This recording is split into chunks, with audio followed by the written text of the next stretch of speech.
Assalamualaikum warahmatullahi wabarakatuh. Selamat pagi anak-anak. Sebelum memulai pembelajaran pada pagi hari ini, ada baiknya kita memulainya dengan berdoa terlebih dahulu. Berdoa mulai.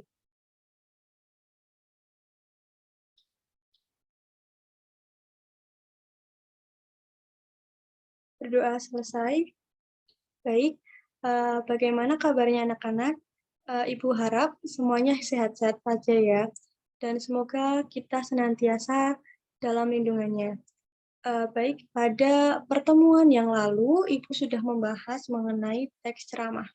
Yang mana di dalam teks ceramah sendiri terdapat beberapa ilmu atau wawasan yang dapat kita ambil. Nah, pada materi pada pagi hari ini, tidak jauh beda, Ibu juga akan menyampaikan sebuah materi yang bernama pengayaan buku non-fiksi, yang mana di dalamnya juga terdapat berbagai macam ilmu yang dapat kita ambil, dan sehingga dapat menambah wawasan kita. Baik, langsung saja Ibu akan membagikan salindia yang sudah Ibu buat untuk menjelaskan terkait materi pada pagi hari ini.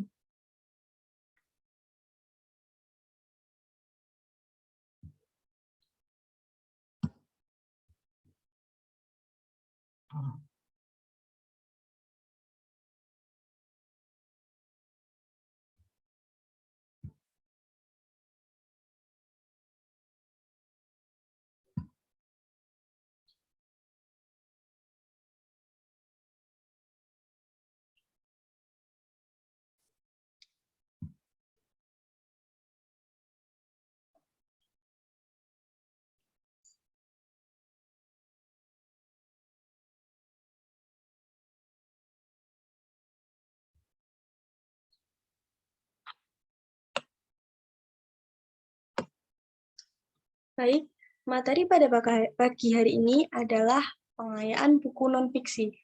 Nah, langsung saja yang selanjutnya.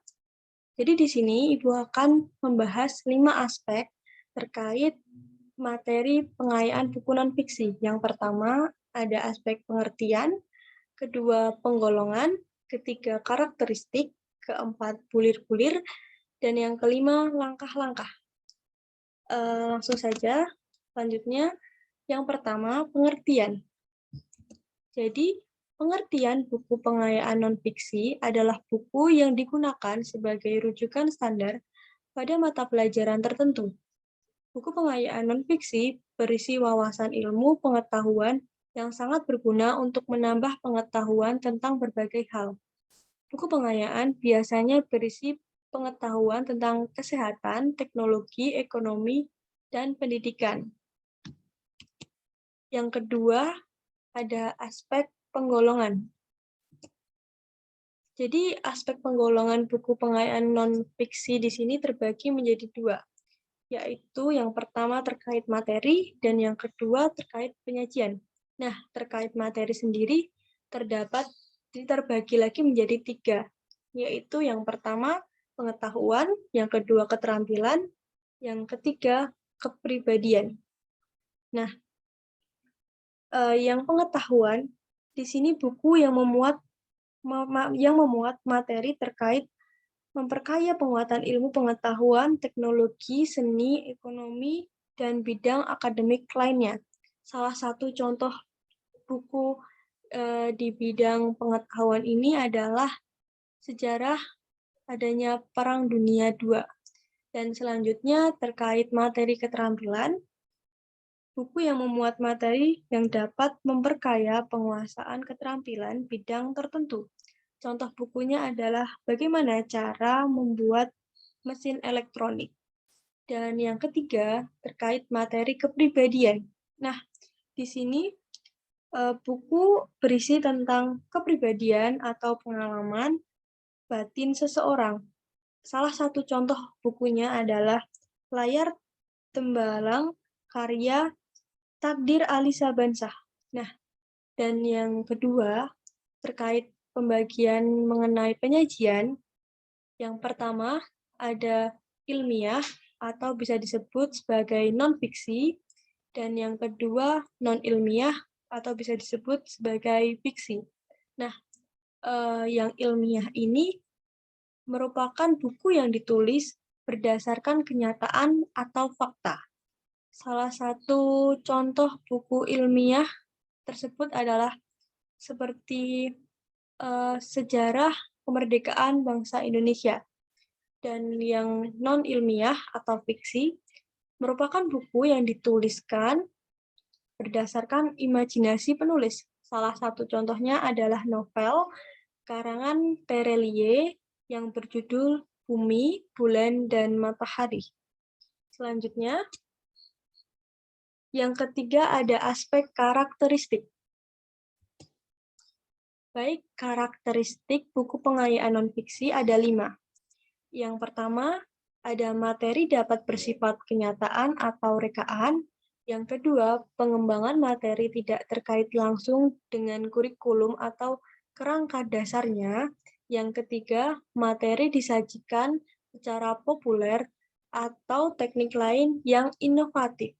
Yang keempat, penyajian materi dapat berbentuk deskripsi, eksposisi, argumentasi, narasi, puisi, dialog, dan atau menggunakan penyajian gambar. Yang kelima, penggunaan media bahasa atau gambar dilakukan secara inovatif dan kreatif. Selanjutnya, aspek keempat ada butir-butir. Nah, pada butir-butir inilah kita harus mengetahui dan mengamati mana yang perlu kita ketahui terlebih dahulu untuk menuliskan pada laporan. Ada 13 bulir yang perlu kita ketahui. Yang pertama ada nama pengarang, kedua judul, 3 tahun terbit, keempat penerbit, kelima daftar isi, keenam daftar lampiran, ketujuh isi, kedelapan ringkasan buku, kesembilan keunggulan buku, kesepuluh kelemahan buku, ke-11 kesimpulan, dan ke-12 daftar pustaka, dan yang terakhir ke-13 ada lampiran-lampiran. Untuk langkah yang terakhir atau aspek langkah-langkah, yaitu memuat 7 langkah. Yang pertama, buatlah format laporan mengidentifikasi butir-butir penting buku pengayaan terlebih dahulu. Mulailah mengisi identitas buku pengayaan tersebut. Dan yang ketiga, bacalah sekilas daftar isi buku pengayaan tersebut untuk mengetahui pembahasan dan sub-pembahasan terdapat di dalamnya. Keempat, bacalah materi pada setiap bab dan rumuskan menggunakan bahasamu sendiri pada format laporan. Selanjutnya, di sini ada salah satu contoh buku pengayaan non-fiksi yang berjudul Pedoman Penulisan Karya Ilmiah Revisi. Ditulis oleh Ahmad Rofiuddin dan kawan-kawan, diterbitkan pada tahun 2017, dan terbit pada Kota Malang, penerbit oleh UM Press, dan butir-butir pentingnya seperti yang pertama halaman judul, kedua kata pengantar edisi ke-6, yang ketiga daftar isi, yang keempat daftar lampiran, dan langkah yang kelima berisikan tentang isi. Nah, di isi tersebut juga terbagi menjadi beberapa hal, beberapa bab, seperti bab 1, bab 2, bab 3, bab 4, bab 5, bab 6, bab 7, bab 8, dan bab 9. Nah, pada bab pertama, bab 1, berisikan jenis-jenis karya ilmiah yang berisi uraian macam-macam karya ilmiah, seperti tugas akhir, skripsi, tesis, dan disertasi. Dan kemudian bab kedua berisi proposal, tugas akhir, skripsi, tesis, dan disertasi. Dan bab ketiga berisi sistematika dan isi tugas akhir, skripsi, tesis, dan disertasi. Bab keempat berisi sistematika dan isi artikel jurnal ilmiah, makalah, dan laporan penelitian. Bab kelima, pengutipan perujukan dan penulisan daftar rujukan, bab 6, kebahasaan, bab 7, etika penulisan karya ilmiah, bab 8, berisi penataan isi karya ilmiah, dan yang terakhir, bab 9, berisi pencetakan dan penjilidan. Lalu langkah ke-6 berupa daftar pustaka, dan langkah ke-7 berupa lampiran-lampiran. Buku berjudul Pedoman Penulisan Karya Ilmiah terbitan UMM Press adalah buku rujukan yang sering digunakan mahasiswa maupun kalangan akademia dalam menyusun karya ilmiah. Buku ini menguraikan secara rinci hal-hal yang perlu diperhatikan dalam penulisan karya ilmiah. Selanjutnya, di sini Ibu memiliki beberapa soal untuk pelatihan dan pemahaman. Ibu ingin mengetahui seberapa paham anak-anak tentang materi pada kali ini. Baik, di sini ada 3 soal, dan Ibu mengharapkan anak-anak membaca secara teliti dan mencari jawaban yang tepat. Ibu beri waktu 1 menit untuk membaca dan mencari jawabannya. Dimulai dari sekarang.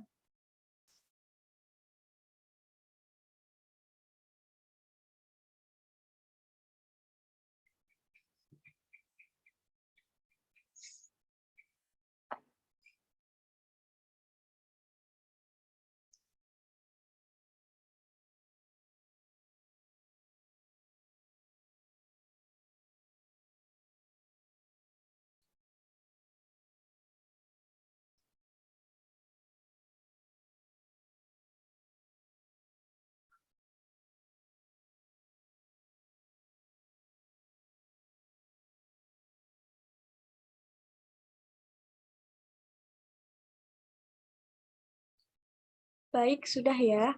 Kita langsung saja ke pembahasan soal pertama.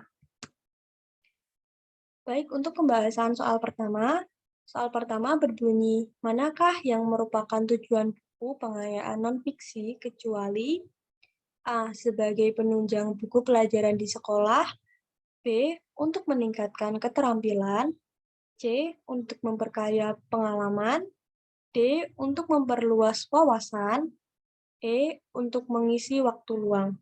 Jawabannya nomor 1 adalah yang E, karena adapun tujuan buku pengayaan non-fiksi, yaitu sebagai penunjang buku pembelajaran di sekolah, untuk meningkatkan keterampilan, memperkaya pengalaman, dan memperluas wawasan.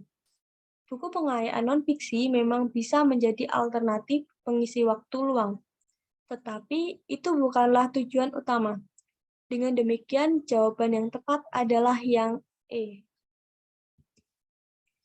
Selanjutnya, soal nomor 2 berbunyi, buku pengayaan non-fiksi juga biasa disebut dengan A. Buku terjemahan, B. Novel, C. Karya sastra, D. Buku bacaan, E. Ensiklopedia. Nah, jawaban untuk nomor 2 ini yang tepat adalah yang D, karena isi buku pengayaan non-fiksi tidak terbatas oleh kurikulum. Buku ini bisa berisi apa saja yang sifatnya non-fiksi. Buku ini dikenal dengan buku bacaan. Dengan demikian, jawaban yang tepat adalah yang D. Selanjutnya, pada soal terakhir, soal ketiga berbunyi, manakah di antara judul buku di bawah ini yang bukan termasuk dalam buku pengayaan non-fiksi? Yang A. Mahir percakapan bahasa Inggris dalam 1 malam. Yang B. Perkembangan iptek abad 21. Yang C. Karakteristik generasi milenial. Yang D. Bahasa Indonesia kelas 11 SMA. Yang E. Psikologi anak. Nah, jawaban untuk soal ketiga ini adalah yang D. Karena buku pengayaan merupakan buku bacaan yang biasa kita temui di perpustakaan atau toko buku. Akan tetapi, buku pengayaan tidak terbatas oleh kurikulum pendidikan yang diatur oleh pemerintah. Oleh sebab itu, jawaban yang paling tepat adalah yang D. Baik, di sini Ibu memiliki penugasan untuk kalian agar anak-anak tambah lebih paham, agar ilmu juga dapat terserap. Nah, nah, maka dari itu Ibu memberi penugasan berupa carilah salah satu contoh buku non-fiksi, kemudian dianalisislah buku tersebut sesuai dengan langkah-langkah pembuatan laporan. Kemudian laporan membaca buku pengayaan. Nah, sampai di sini apakah ada pertanyaan?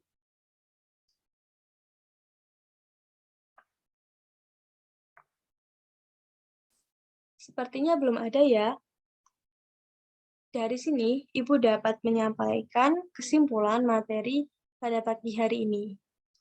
Kesimpulannya berupa buku pengayaan non-fiksi dapat digunakan sebagai rujukan standar pada materi pelajaran tertentu, dan dalam buku non-fiksi terdapat ilmu yang sangat bermanfaat di dalamnya sebagai penambah wawasan kita. Dan juga contoh dari buku pengayaan non-fiksi bisa berupa buku tentang kesehatan, teknologi, ekonomi, dan pendidikan. Nah, untuk menutup materi pada pagi hari ini, Ibu mengutip salah satu kata mutiara yang pernah disampaikan oleh tokoh besar Indonesia yang bernama Tan Malaka. Beliau pernah berpendapat bahwa tujuan pendidikan itu untuk mempertajam kecerdasan, memperkukuh kemauan, serta memperhalus perasaan. Dengan adanya demikian, Ibu berharap bahwa anak-anak lebih giat belajar ke depannya, dan semoga anak-anak akan menjadi anak yang sukses ke depannya, dan ilmu yang saya sampaikan bermanfaat. Baik, saya cukupkan sampai di sini.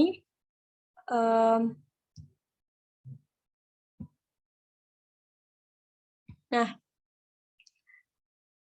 itu yang materi yang sudah saya sampaikan. Baik, untuk materi selanjutnya, kita akan belajar mengenai teks cerpen. Nah, setelah sebelumnya kita sudah membahas tentang karya tulis yang berbentuk non-fiksi, pertemuan selanjutnya kita akan membahas tentang karya tulis yang bersifat fiksi, agar kita lebih bisa mengetahui mana perbedaan tentang fiksi dan non-fiksi. Oleh sebab itu, saya harap anak-anak bisa mencatat apa yang akan saya sampaikan di pertemuan ke depannya. Baik, sebelum menutup pembelajaran pada pagi hari ini, lebih baiknya kita tutup dengan berdoa terlebih dahulu. Berdoa mulai.